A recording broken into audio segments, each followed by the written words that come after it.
Maraming kumukontra sa pagbili ko ng barang o kulong-kulong na ilalagay ko dito sa motor ko. Sabi ni Ali Puyos, wag daw, hindi bagay. Kaganda ng pyesa, tapos lalagay mo na sidecar, aray mo. Totoo naman, dahil APR ang mga nakalagay dito. Pero ang kagandahan doon, matetesting natin ang mga gawa ni Boss Alpon. Sa mga oras na to, nabili ko na tong barang o kulong-kulong na magiging sasakyan namin. At sa tingin ko, magiging masaya ang mga kasama ko pag nakita at nasakyan nila to. Boy, nakuha na natin to. Kakabitan na natin to sa motor ko. Nabili natin to 3K. Tapos guys, tutulong sila sa akin kasi yung tatay nila, sila yung marunong maggawa. Ngayon, dadalhin na namin doon para masakyan na agad natin. No? Pakitaan mo muna ng montage.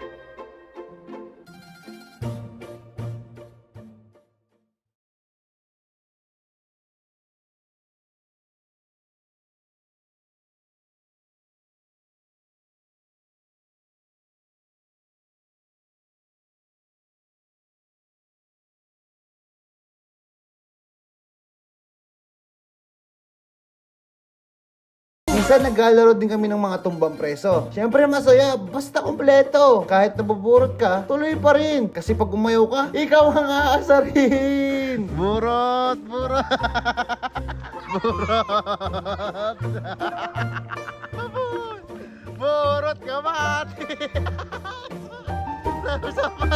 Takbo! Si Jeff pa lang ang nakakaalam na nabili ko na tong barang. At yung ibang kong kasama, eto, masaya pa rin naglalaro.